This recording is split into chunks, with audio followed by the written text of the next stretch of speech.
This is the labor workbook, and I'm with Renee Vale. We're going to go through labor workbook creation. So you're starting from scratch. You're creating a labor workbook. First thing you're going to want to do is save the labor workbook. You have the nomenclature for naming right up at the top there.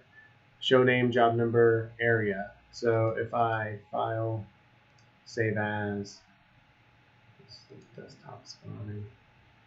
So show name, we'll call this ABC. Job number is going to be 1, 2, 3, 4, 5, 6, and the area for this is GS. So now we've got everything in there. Save it, and it changed up here. So now we can save, and we're good to start. So the most important thing for the labor workbook would be filling everything out completely.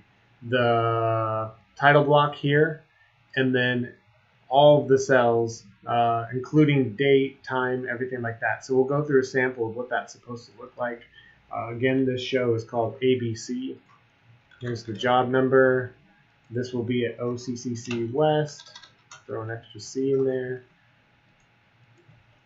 Orlando. Area is GS.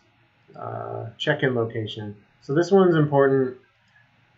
Really try to get this nailed down, because what happens a lot of times, I think Renee would agree, is that when you don't know where this is going to be yet, and it's left blank, and then it's never updated.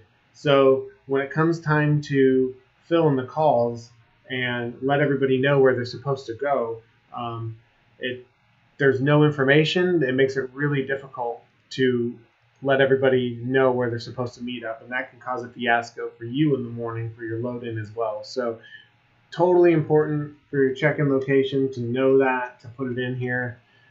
Find out what it is. If you have to turn it in, make sure you follow up if you turned it in without anything there. CSM, and then area lead. And you can just copy and paste that into the next one if everybody's reporting to you, the same person.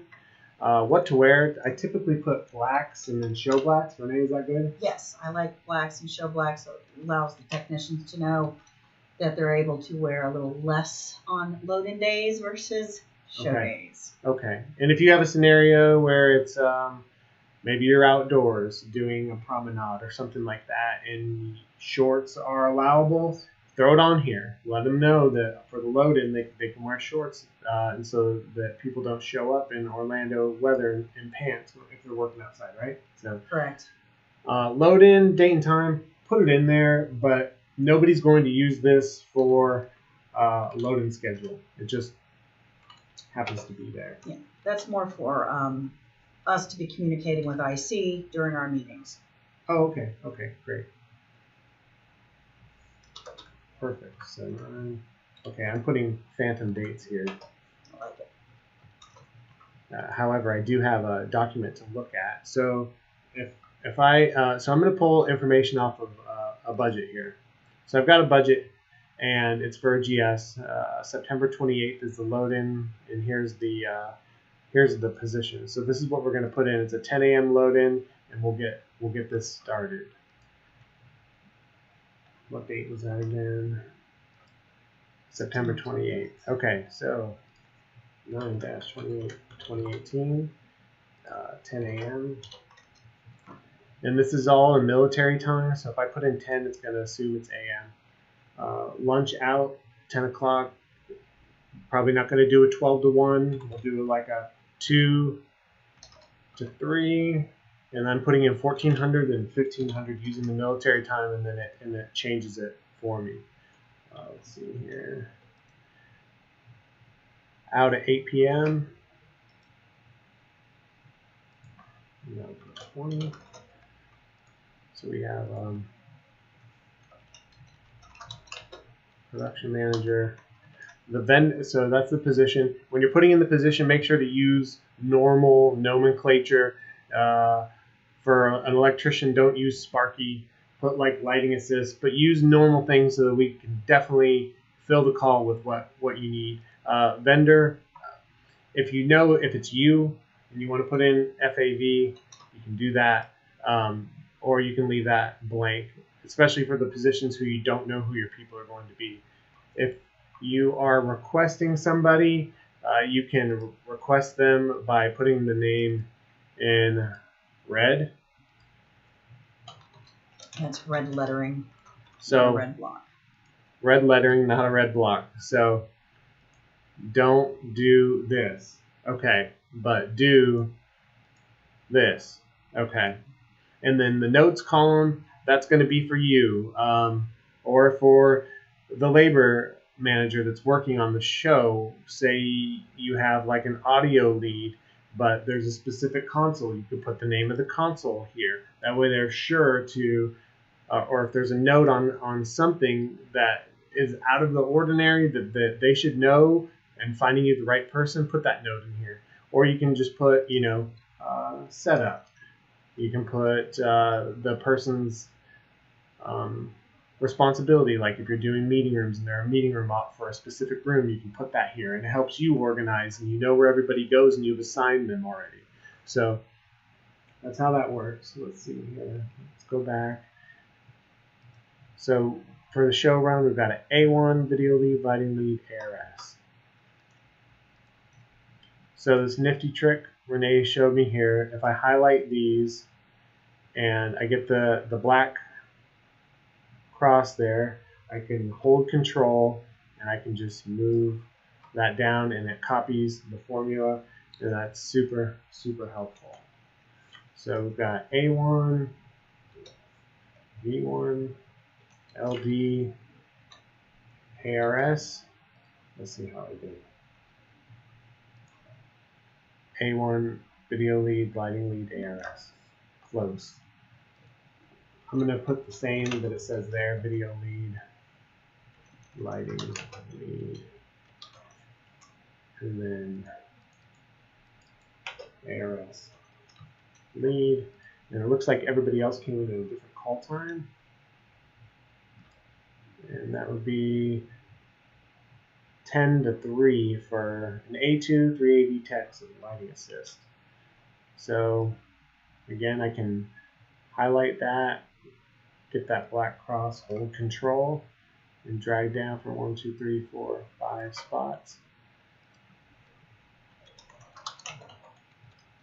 And then just add these other positions, lighting assist.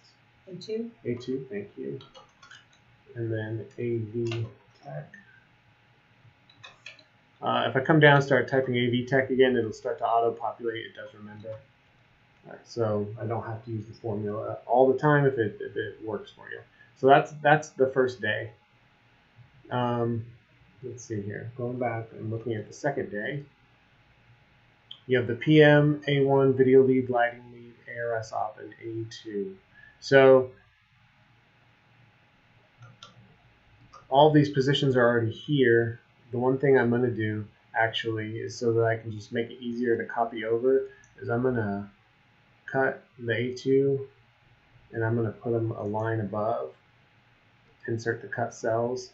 Now I can just grab all of this, hold shift and copy and insert copied cells, and then all I need to do is change the date,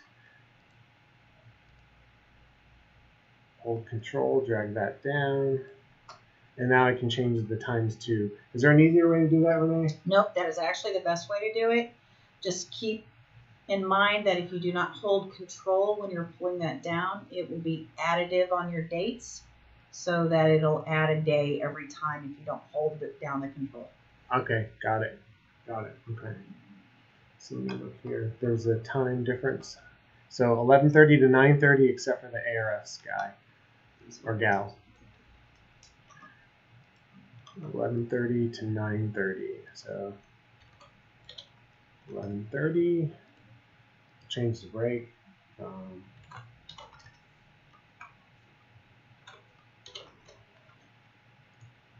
And then 9:30 would be 21:30. Thank you. Good. All right. So now that I have these, I'm going to hold control and move that down. And then the ARS lead was leading at 7:30, so I'll change that one to 19:30. So second day is done. And that was pretty quick to go through and do that. If looking again, and then it's basically doing the exact same thing again.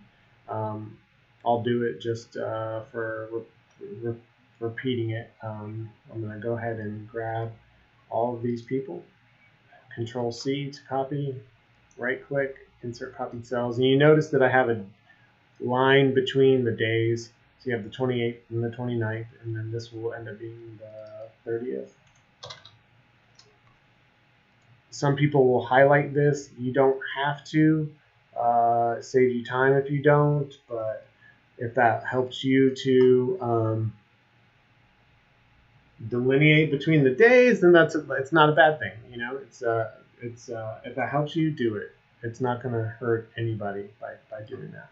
So that day is 5:30 a.m. to 5 p.m. So I'm just going to change that one more time. 5:30 a.m. 5 p.m. was it? Long day. All right, so we'll do 11 a.m. to noon on the breaks. I'm going to grab all these cells, get the black cross there, hold control, drag it down.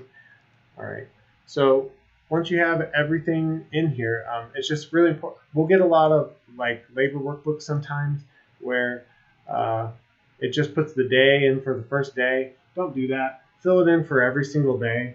That way it fills in on the actual hours, and it just makes things easier if everything is filled in as completely as possible. Do you have any other comments, Renee, on the tricks that James is showing you on this particular labor workbook will save you time.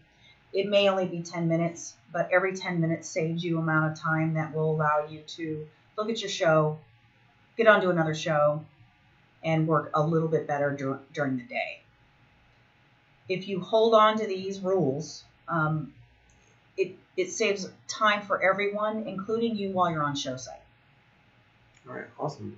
So once you're finished here, obviously save it again. And the last step would be, I'm going to go ahead and close it since we're done. I'm done with the budget for now. And you would want to post that on SharePoint. So let me go to SharePoint. You would find your show. If you have a link just directly to your show, that makes it pretty easy. I'm going to go to a completed event and mess with that, since we're, instead of posting on somebody's event that is still being worked on. Here we go. Allstate from 2015. I don't think anybody's going to look at this one again. That's a good one. All right, so go to the labor tab, and you see you've got medium labor workbook final. Let me find.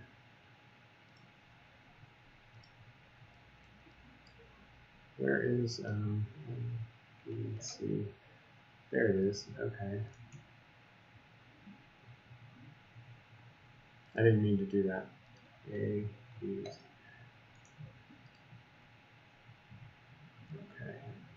I didn't have it on my desktop. So basically, once you have the labor workbook, all you have to do is drag it over into SharePoint, and then it's going to save it. It's going to show it, and at that point, send an email to whoever your labor manager is, letting them know that you posted the labor workbook.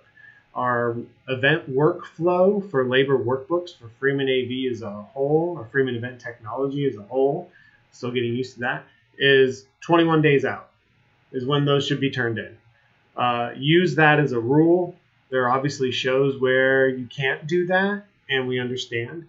But if you use the 21 days as a rule, and you can even beat that, it gives us so much more time to react, to get the best possible labor, and to fill these calls without having to scramble.